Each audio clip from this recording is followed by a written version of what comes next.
Medical system जल्द ही crash हो सकता है, ये मैं नहीं कह रहा। 9 मार्च 2016 को इंडिया की पार्लियामेंट्री कमेटी ने यह सीधे एक्सेप्ट किया है।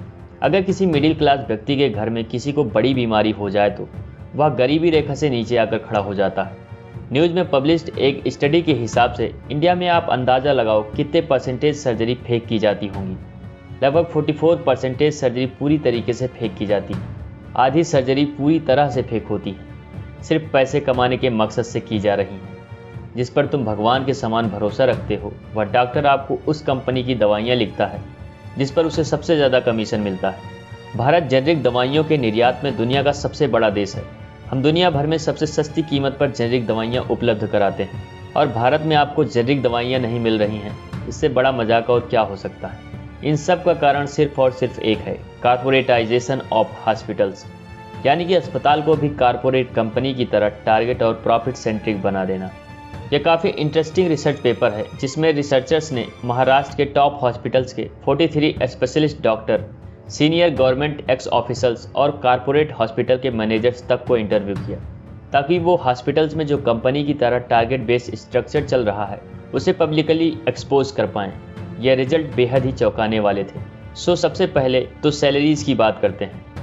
रिसर्च में पार्टिसिपेंट किए रिस्पोंडेंट्स का यह कहना था कि अस्पताल में काम कर रहे डॉक्टर की सैलरीज में बहुत ह्यूज डिफरेंस होता है। इतना ज़्यादा कि न्यूबी डॉक्टर को 1 लाख पर मंथ की सैलरी मिलती है, लेकिन सीनियर डॉक्टर को 1 करोड़ पर मंथ तक भी यह सैलरी पहुंच जाती है। अब सवाल यहाँ पर यह आता है कि इतना बड़ा डिफरेंस क्यों? क्योंकि डिफरेंस इनके टारगेट में भी होता है।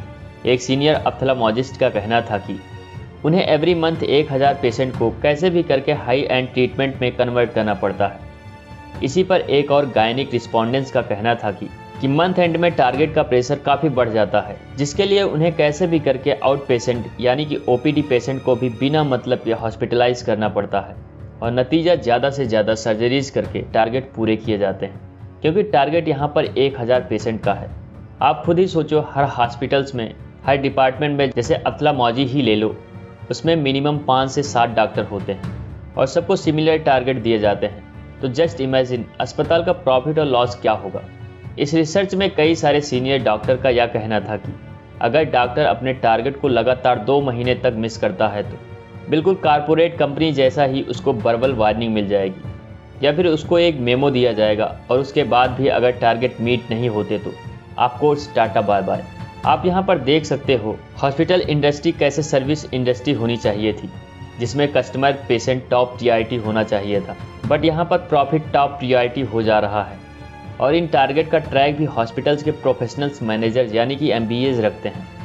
यह लोग बाकायदा डॉक्टर के इन टारगेट का ट्रैक रखते हैं और यहाँ पर डॉक्टर भी पूरे डेडिकेशन के साथ इन टारगेट को पूरा करते हैं, क्योंकि जैसे हमने देखा कि उनकी सैलरी बहुत ह्यूज होती है, लेकिन उनका यह high paying job mostly contractual basis पर होता है।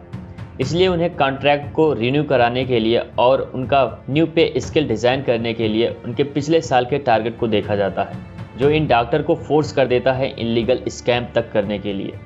मेडिकल फील्ड के इलीगल स्कैम को आसानी से समझने के लिए हमने ये सारी जानकारी दो काफ़ी फेमस डॉक्टर्स, पद्म भूषण और Padma Vibhushan award doctor BM Hegde, जो उन्होंने एक आर्टिकल लिया है उससे, और दूसरा एक बुक कॉल्ड डिसेंटिंग डायग्नोसिस में डॉक्टर अरुण गाद्रे और डॉक्टर अभय शुक्ला से लिया है।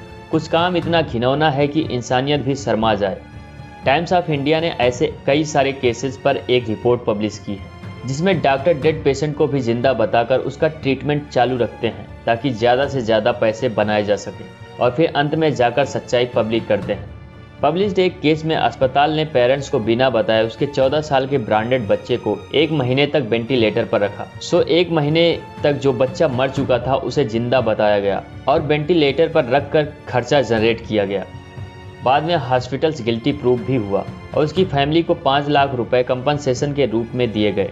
अब 5 लाख मॉनेटरी फंड कंपनसेशन तो हॉस्पिटल को देने ही पड़े। लेकिन यह बात हम और आप भी जानते हैं कि उस वक्त पेरेंट्स ने जब यह बात सुनी होगी कि तो उन पर क्या बीती होगी।